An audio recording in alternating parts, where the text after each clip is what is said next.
Un, 2, 1, 2. Le son est-il bon? C'est bon? Parfait. Bonjour à tous, vous regardez Enjoy Footix. On est lundi. Nouvel épisode de lundi, l'autre commente.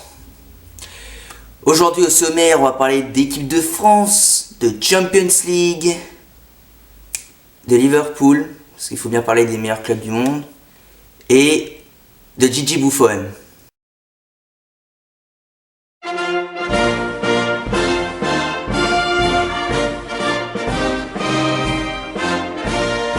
Deschamps, Didier, je voudrais vous féliciter d'avoir appelé en équipe de France pour les matchs face aux Pays-Bas et à la Russie les deux joueurs que je souhaitais voir sous le maillot bleu, Dimitri Payet et N'Golo Kanté. Je peux seulement être déçu de voir la présence de Jérémy Mathieu et la non-présence d'Aymeric Laporte.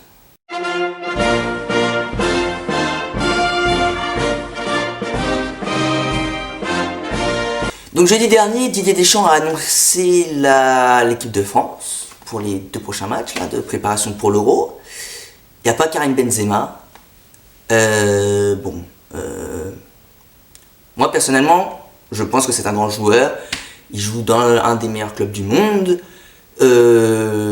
C'est un buteur hors pair. Je suis sûr que l'Espagne, les grandes nations d'Europe le voudraient chez eux. Bon, malheureusement, il y a quelques affaires judiciaires contre lui, mais j'ai lu beaucoup, c'était que l'affaire Benzema, c'était en équipe de France, c'était soit Valbuena, soit Benzema. Mais je crois pas qu'il y ait de soit Valbuena. Valbuena, cette année à Lyon, il est complètement pourri. Je vois pas pourquoi il aurait une chance de jouer en équipe de France pour l'Euro. Benzema, il va falloir attendre un peu les décisions de justice. Mais personnellement, je ne suis pas contre sa présence en équipe de France pour l'Euro. Par contre, Didier, va falloir m'expliquer la présence de Jérémy Mathieu. C'est un remplaçant à Barcelone. Voilà. Il y a un mec qui s'appelle Aymeric Laporte, qui joue régulièrement avec Bilbao, qui est un des meilleurs défenseurs de la Liga BBVA. Pourquoi ne l'appelle toujours pas? Il va bientôt choisir l'Espagne, ce serait quand même énorme qu'il choisisse l'Espagne. Bref. Voilà, moi j'ai préparé une petite équipe de France. Je vais vous présenter mon équipe de France que j'aimerais voir pendant ces deux matchs de préparation. Alors tout d'abord, je voudrais voir Steve Mandanda dans les cages. Parce que, Lloris est un bon gardien, pas de problème. Mais Mandanda cette année, c'est le Messi à Marseille, vraiment. S'il n'était pas là, je pense que l'OM serait relégable, vraiment. Donc voilà, j'aimerais voir Mandanda au cage. En défense, je voudrais voir Varane et Sakho. Varane, parce qu'il est indéboulonnable en équipe de France, c'est le futur de la défense de l'équipe de France. Que dire sur lui, rapide, technique, magnifique. Sakho, pourquoi Sakho? Parce que non seulement je suis un supporter Liverpool, mais surtout parce qu'il a super bien joué cette semaine, ces derniers temps avec Liverpool, et que il a été bon face à Southampton, face à United en Europa League.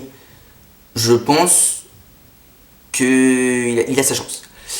Là, il y en a certains qui vont me dire: ah oui, mais tu veux pas mettre Laurent Koscielny, gna gna gna. Ta gueule!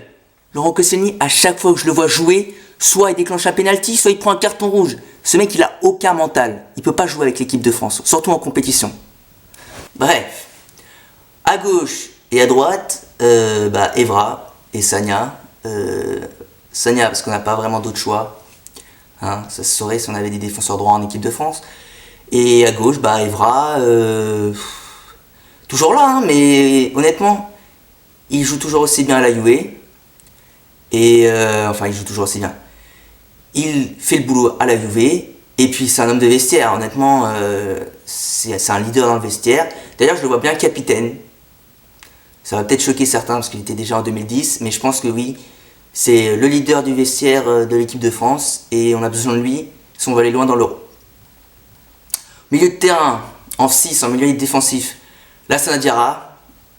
Bah voilà quoi, Lassana Diarra, depuis le début de la saison, depuis qu'il est à l'OM, il est au-dessus quoi. Enfin, il mérite pas d'être à l'OM. Enfin, excusez-moi, mais là, vu ses performances, il pourrait facilement avoir sa place au Real, qui n'a pas de milieu défensif. Bref, Pogba, voilà. Honnêtement, là, cette semaine, il a encore super bien joué avec la Juve. Il a marqué face au Bayern, il a marqué hier face au Torino sur un magnifique coup franc. Et là, vous vous dites, mais où est Matuidi? Bah non, j'ai pas envie de voir Matuidi, moi j'ai envie de voir N'Golo Kanté, parce qu'il a super bien joué avec Leicester depuis le début de la saison, que c'est un peu dans le même registre, en meilleur récupérateur, et que voilà, je veux voir N'Golo Kanté. Il a l'air meilleur techniquement que Matuidi. Bon, il a peut-être pas le troisième poumon en moins. Mais voilà. En attaque, je veux voir Coman à droite, Griezmann en pointe et Martial à gauche. Alors, pourquoi Martial à gauche et Griezmann en pointe? Parce que Simeone à l'Atlético fait jouer Griezmann en pointe et Martial joue à gauche avec Van Gaal à Manchester United. C'est aussi simple que ça. Voilà. Coman, encore cette semaine... Je me base sur les performances de la semaine, moi. Hein. Vous l'avez bien vu. XXL. Il rentre en cours de match contre la Juve, alors que le Bayern est en train de perdre 2-0. Et il fait le boulot, quoi. Enfin,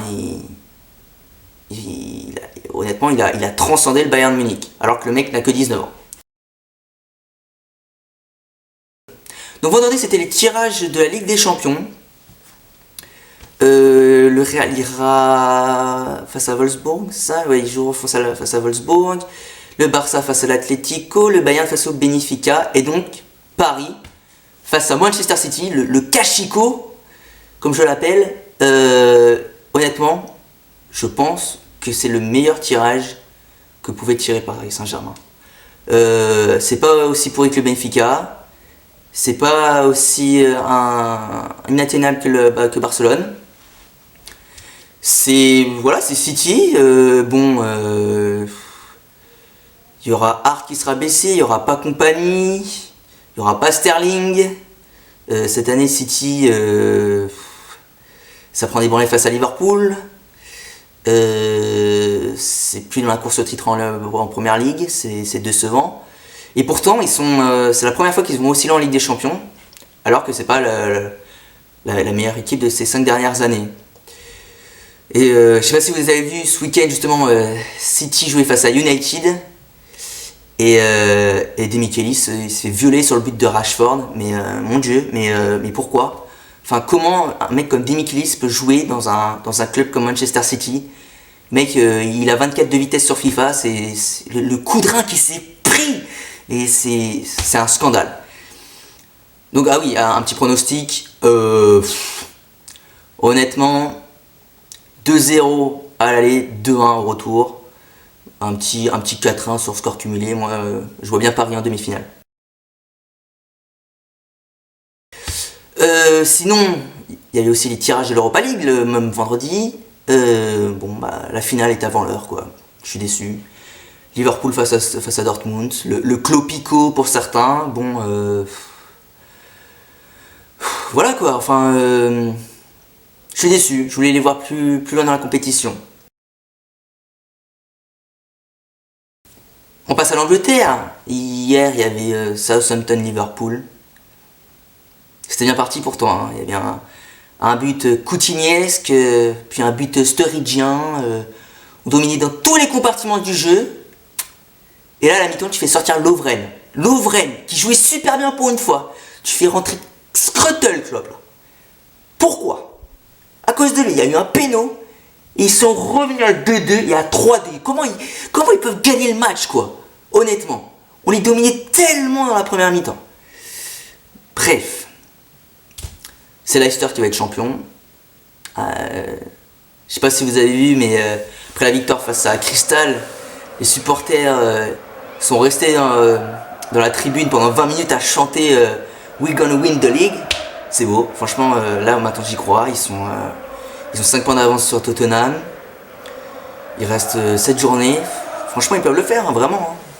Ce serait beau. Face au Torino, eh ben, Gigi Buffon a battu le record d'invincibilité en Serie A. 930 minutes sans encaisser de but. Que dire? Gigi Buffon. Gigi Buffon, c'est quoi? C'est mes premiers souvenirs de football. C'est la claquette décisive face à Zidane en finale de la Coupe du Monde. Voilà quoi, c'est Buffon. Hashtag légende. C'était vendredi, dans le stade Vélodrome. L'Olympique de Marseille recevait le stade Rennais. Les supporters avaient décidé de faire la grève pendant 15 minutes avant de rentrer dans le stade. Et quand ils sont rentrés, ils ont découvert ce score. 3-0, un score sans appel pour le stade Rennais. Honnêtement, mais il se passe quoi à l'OM là? Honnêtement, ils prennent 2 buts de Gourcuff. S'il te plaît. Rien que ce match, c'est déjà une blague. Tu vois Diaby et Gourcuff qui jouent sur le même terrain sans se blesser. Ça, voilà, tu commences comme ça, voilà, ça veut tout dire. Tu prends 2 buts de Gourcuff, tu prends en tout 5-2 face au Stade Rennais. T'as des mecs qui ont failli envahir la pelouse. Mais où est-ce qu'on va? Qu'est-ce qu'on me fait, oh? S'il te plaît, l'OM, honnêtement, Margarita, ma pizza, que j'aime. La meuf, elle vient d'accoucher, elle a 50 ans. Au lieu de financer là, tes docteurs pour avoir des gosses à 50 ans, là, finance un peu ton club dont t'es propriétaire. Sérieusement. Sinon, tu peux le vendre, y a pas de problème. Tu auras de l'argent. Mais pourquoi alors refuses-tu un Américain? Un Américain qui a fait une offre, elle a été refusée. Qu'est-ce que tu veux faire de ce club, sérieux? C'est un des plus grands clubs de France. Voilà, qu'est-ce que je peux conseiller aux Marseillais? Former un groupe de sociaux, racheter le club, voilà quoi. Le Barcelone de la Canebière, enfin, je sais pas, je suis déçu. Voilà. Donc voilà, ce lundi, l'autre commente est terminé. Bah, merci d'avoir regardé, on se retrouve peut-être lundi prochain, je ne sais pas encore. Parce que voilà, c'est le week-end de Pâques, que je serai en vacances. Et que voilà, donc on se retrouve une prochaine fois. Merci d'avoir regardé. Tchuss.